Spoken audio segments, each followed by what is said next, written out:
ini saya akan menjelaskan mengenai pendidikan kewarganegaraan yang ada di Spanyol. Selanjutnya, nah istilah pendidikan kewarganegaraan di Spanyol itu, jadi di sini ada 3 peraturan, yaitu yang pertama Hukum Umum Peraturan Sistem Pendidikan pada tahun 1990, yang kedua yaitu Undang-Undang Pendidikan tahun 2006, dan yang terakhir adalah Undang-Undang Peningkatan Kualitas Pendidikan 2013. Nah, di mana di dalam undang-undang yang lama pada tahun 1990, nah di sini pendidikan kewarganegaraan di Spanyol dinamakan sebagai pendidikan moral dan kewarganegaraan dan menggunakan pendekatan lintas kurikuler.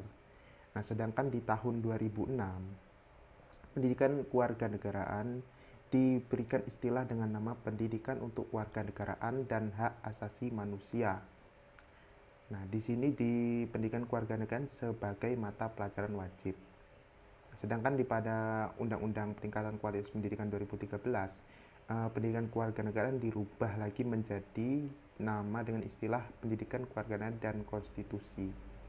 Nah, di sini adanya penghapusan mata pelajaran wajib di kelas menengah. Materi tentang HAM dan kesetaraan diganti dengan materi nilai-nilai konstitusi.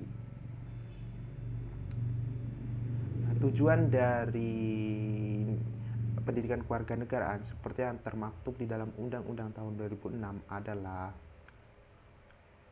mata pelajaran ini bertujuan untuk mengembangkan kapasitas partisipasi dalam kehidupan sosial, budaya, politik, dan ekonomi serta untuk mengefektifkan hak mereka atas kewarganegaraan demokratis. Nah, jadi di sini di Undang-Undang tahun 2006 ini tentang tujuan pendidikan kewarganegaraan, dia lebih mempersiapkan peserta didik untuk bisa menjamin hak. Dalam arti menjamin hak itu adalah dia mempunyai penghormatan terhadap hak asasi manusia. Nah, mengembangkan kapasitas partisipasi sosial, budaya, politik, dan ekonomi. Selanjutnya yaitu di Undang-Undang tahun 2006 dalam peraturan pendidikan kewarganegaraan di Spanyol itu didasarkan kepada 4 kategori kebutuhan, yaitu yang pertama bahwa kebutuhan di sini diartikan sebagai dia itu dalam pengembangan demokrasi dan kewarganegaraan pemuda. Nah, dan kategori yang kedua yaitu dirancang dan kembangkan mengumpulkan referensi sebanyak-banyaknya untuk pendidikan kewarganegaraan dalam perencanaan dan pengembangan tujuan. Yang ketiga yaitu terkait kandungan dalam perkembangannya, yaitu harus bisa memasuki aspek tradisional dalam realitas pemuda dan kebutuhan pendidikan mereka. Nah, sedangkan yang keempat di sini harus bisa mengidentifikasi apakah evaluasi tersebut mengumpulkan secara eksklusif aspek konseptual mata pelajaran atau apakah mengevaluasi kompetensi warga yang dikembangkan oleh siswa. Jadi di sini ada tiga program, itu di pendidikan dasar. Pendidikan dasar di Spanyol itu diberi nama dengan pendidikan kewarganegaraan dan hak asasi manusia. Ini diberikan pada umur 6 sampai 12 tahun selama 1,5 jam per minggu. Sedangkan pendidikan menengahnya, pendidikan kewarganegaraannya diberikan selama 1 jam per minggu dengan nama pendidikan kewarganegaraan dan hak asasi manusia. Nah, pada program studi keempat, artinya dalam umur 16 tahun, di sini ada pendidikan kewarganegaraan dinamakan pendidikan etis kewarganegaraan, diberikan selama 1 jam per minggu. Sedangkan pada pendidikan lanjut atau perkuliahan, pendidikan kewarganegaraan diberikan dengan nama istilah filsafat dan kewarganegaraan. Isi umum dari pendidikan kewarganegaraan yang ada di Spanyol itu yaitu hubungan dan partisipasi manusia, kewajiban hak sipil, terus tentang masyarakat demokrasi di abad 21, kewarganegaraan di dunia global. Sedangkan di pendidikan etika kewarganegaraannya yaitu lebih kepada identitas dan perubahan, teori etika, etika dan kebijakan, masalah sosial di dunia sekarang, dan kesetaraan pria dan wanita. Nah, berikut konten, isi materi, dan kriteria evaluasinya. Untuk yang pendidikan kewarganegaraan dan hak asasi manusia,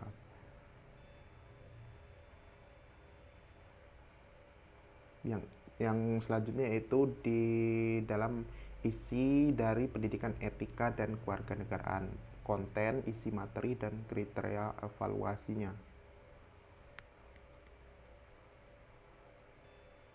Selanjutnya itu kriteria buku teks. Jadi buku teks di sini di pendidikan kewarganegaraan Spanyol ini dia harus yang pertama harus bisa memasukkan cita-cita pendidikan demokratis dan kewarganegaraan, tanggung jawab partisipasi, resolusi konflik, keragaman, dan hak asasi manusia. Dan yang kedua yaitu dia harus bisa menganalisis bagaimana nilai-nilai yang berorientasi yang ada di dalam buku teks beserta penyajiannya. Terus yang ketiga yaitu apakah menganalisis tentang apakah pendekatan yang diadopsi oleh buku teks ini bisa mengembangkan pengetahuan, keterampilan, dan nilai-nilai demokrasi. Sedangkan yang terakhir adalah bagaimana konten di dalam buku teks ini sudah menyajikan aspek-aspek tradisionalnya atau belum.